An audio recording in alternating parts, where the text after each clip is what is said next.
Hello everyone, সবাই কেমন আছেন? আশা করি সবাই অনেক ভালো আছেন। তো আজকে ভিডিওটি হলো আমরা অনেকেই কন্ট্যাক্ট সেভেন ফর্ম তৈরি করি। তৈরি করার পর কন্ট্যাক্ট সেভেন ফর্মটাকে কাস্টমাইজ করা কাস্টমাইজ করা বা ফিল্ডগুলোকে বিভিন্ন ধরনের কালার, বর্ডার বা তার বাটনকে স্টাইল করা বা কালার চেঞ্জ করা। তো এগুলা আমাদেরকে কন্ট্যাক্ট সেভেন ফর্মে করতে হয় কোডিং করে, কোড ব্যবহার করে অনেক কিছুর মাধ্যমে করতে হয়। তো আজকে আমরা প্লাগইনের মাধ্যমে কিভাবে এটা আমরা নর্মালি ফর্মের মতোই কাস্টমাইজ করতে পারি সেটাই আমরা আজকে দেখব। তো চলেন ভিডিওটি শুরু করা যাক। আমি আমার ওয়ার্ডপ্রেস ড্যাশবোর্ডে আসছি। আচ্ছা, আর আমরা এই ড্যাশবোর্ডে কাজ করব। আচ্ছা, এখান থেকে আমাদের আগে একটা প্লাগইন লাগবে। তার আগে আমি এই যে এখানে কন্ট্যাক্ট সেভেন ফ্রম প্লাগইনটা নামিয়ে নিচ্ছি। আর এই দেখেন কন্ট্যাক্ট সেভেন আমার আগে থেকে নামানো আছে, এবং আমার এখানে একটা ফর্মও তৈরি করা আছে। এই দেখেন, আপনি যদি দেখাই, এই যে ফর্মটা, এই যে ফর্ম তৈরি করা আছে একটা, এই যে ফর্ম তৈরি করা আছে।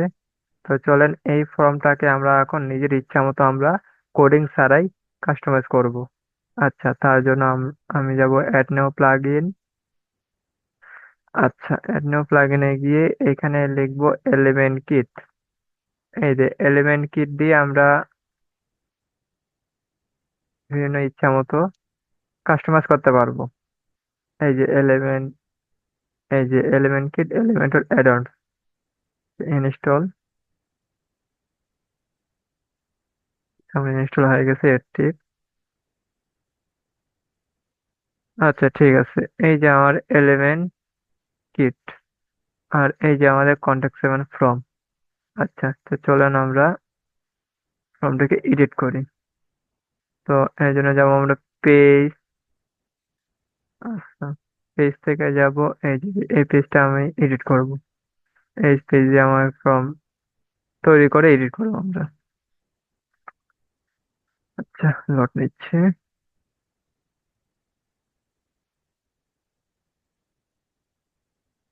আচ্ছা, লোড নিচ্ছে, লোড নেক। আচ্ছা, এই যে এখানে আমি একটা ওয়েবসাইট বানিয়ে রাখছি। এই ওয়েবসাইটের মধ্যে আমরা ফর্মটা তৈরি করব। এই যে আমার একটা ফর্ম তৈরি আছে, অলরেডি একটা ফর্ম তৈরি আছে। এই জন্য এই ফর্মটা আমরা এইখানে তৈরি করব। এই ফর্মটা তৈরি করব। আর ওটা খোঁজার জন্য আমাদের খুঁজতে হবে কন্ট্যাক্ট সেভেন ফর্ম। আচ্ছা,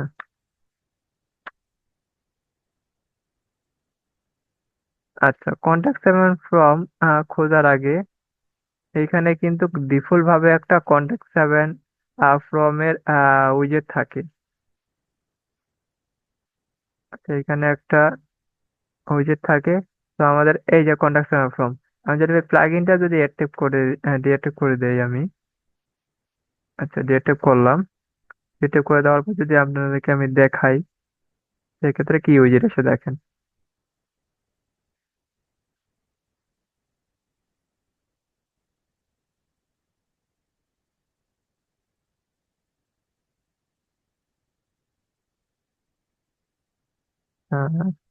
ডিএক্টিভ করে দিলাম।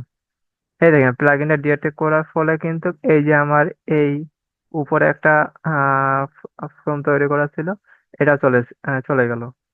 আচ্ছা,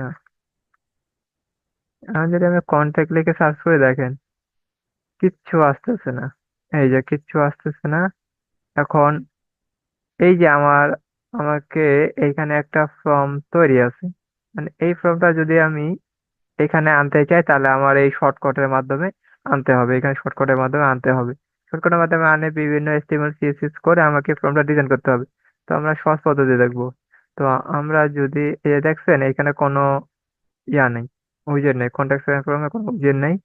তো এখান থেকে যদি আমি এলিমেন্ট কিটটা আবার এতে করে দেই, এতে করে দিয়ে একবার যদি রিলোড দেই,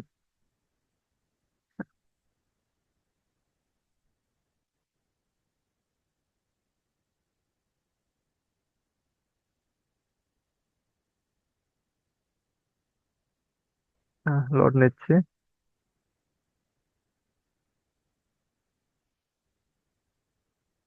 লোড নেওয়া আছে, আবার যদি আমি নিচে যাই তাহলে কি আসে? এই দেখেন আমার এই ফর্মটা আবার চলে আসছে, আমি যেভাবে তৈরি করে রাখছিলাম সেইভাবে চলে আসছে। তো এখন আমরা এই কন্টেনারের মধ্যে একটা ফর্ম তৈরি করব। তো এখন যদি আমরা এখানে লিখি,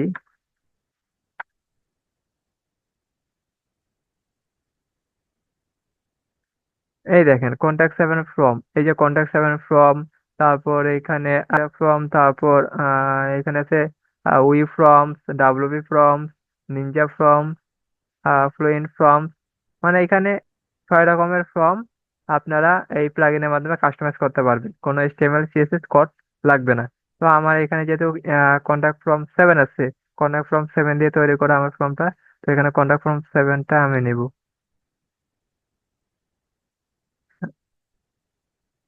এই যে এখানে আসলো, এখন এইখান থেকে এই যে স্টাইল, এই যে কন্ট্যাক্ট ফর্ম, তারপরে স্টাইল আছে, স্টাইল থেকে এই যে কন্ট্যাক্ট ফর্মটা ধরাই দিবেন। এখানে যতগুলো ফর্ম তৈরি করবেন ততগুলো ফর্ম শো হবে। আমার একটা ফর্ম তৈরি করা আছে, একটা শো হচ্ছে, তো আমি এটা ধরাই দিলাম। তো ধরাই দেওয়ার পর এই যে ফিল্ড গুলো দেখেন, মানে একুরেট হয়ে আসে নাই, বা একরকম সাইজে আসেনি। তো এগুলো আমরা এখন মানে খুব ইজি ভাবে কাস্টমাইজ করতে পারবো। আচ্ছা, আমি স্টাইলে আসলাম। স্টাইলে আসার পর এই দেখেন লেভেল, আমার এখানে লেভেল নেই, আমি লেভেলটা তুলে দিছি, এই জন্য লেভেলের কালার চেঞ্জ করলে কোনো কিছু আসবে না, কারণ লেভেলটা তুলে দিছি আমি। আপনার যদি লেভেল থাকে লেভেলের কালার এখান থেকে চেঞ্জ করতে পারবেন, border, hide, width, colour, typography সব চেঞ্জ করতে পারবেন। তারপরে যে হিন্ট, এগুলো আমার কিছু নেই। তো আমি যাব ইনপুটে। এই দেখেন ইনপুটের এই যে প্যাডিং, প্যাডিংটা যদি আমি ছাড়ে দিই তাহলে দেখেন ছোট হয়ে গেছে। আমি যদি আমি এখান থেকে রাইট সাইড থেকে যদি 20 প্যাডিং দিই, আচ্ছা লেফট থেকে যদি আমি এখানে 50 দিই, তাহলে দেখেন লেফট থেকে 50 চলে এসেছে। আচ্ছা।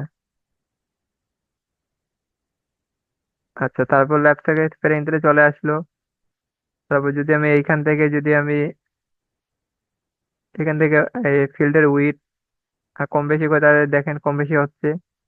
এই যে ফিল্ডের উইডথ, এখন আপনি চাচ্ছেন যে ফাঁকা জায়গাটা মেকআপ হবে, ভাই ব্ল্যাঙ্ক জায়গাটা মেকআপ করে দেবো আমি একদম ফুল সাইজের নিব, তাহলে এখানে পার্সেন্ট করা আছে, পিক্সেলে করে দেবেন। এই যে পিক্সেলে করে দিলে আপনার যতটুকু সাইজ দরকার এই যে চলে গেল। দেখছেন, পিক্সেলে ক্লিক করলে আপনার যতটুকু দরকার এই যে নিজের ইচ্ছা মতো করতে পারবেন, কাস্টমাইজ। তারপরে যে হাইট, তারপরে এই যে হাইট, তারপরে যে মার্জিন বটম, এই যে মার্জিন বটম দিতে পারবেন। তারপর তারপর আরো আছে, তারপর এই যে ট্যাক্স এরিয়ার হাইট কিরকম রাখবেন আপনি, এই যে ট্যাক্স এরিয়া হাইট কিরকম রাখবেন সেটা অনুযায়ী করতে পারবেন, যে ট্যাক্স এরিয়া হাইট। এই যে এখানে পার্সেন্টে আছে, এই যে পার্সেন্টও দিতে পারবেন। আচ্ছা, পার্সেন্টে মূলত এটা কাজ করতেছে না, এটা পিক্সেলে কাজ করে। এই যে পিক্সেলে কাজ করতে, এই যে পিক্সেলে কাজ করতেছে এটা। তারপর এর পেডিং, তারপর এই যে মেসেজ লেখাটা যে আছে, মেসেজ লেখাটা, আচ্ছা মেসেজ লেখাটা পেডিং দিতে পারবেন। এই মেসেজ লেখাটা আর পেডিং দিতে পারবেন এইখান থেকে।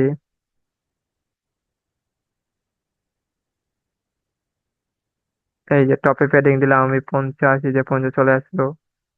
রাইটে দিলাম 50, ঠিক আছে না? লেফটে দিলাম 50, এই যে 50 চলে আসলো। মানে আপনাদের ইচ্ছা মতো আপনারা এটাকে কাস্টমাইজ করে নিতে পারবেন।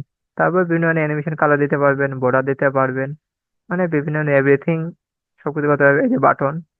এই যে বাটনকে আপনি এই যে সাইডে, তারপরে এই যে বামে ডানে, মানে যেদিকে ইচ্ছা সেদিকে নিতে পারবেন।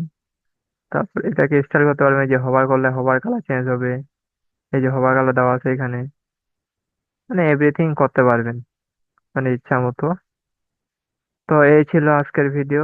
এরকম নিত্য নতুন ভিডিও পেতে আমাদের সাথে থাকুন, লাইক, কমেন্ট, ফলো, শেয়ার করে। ধন্যবাদ।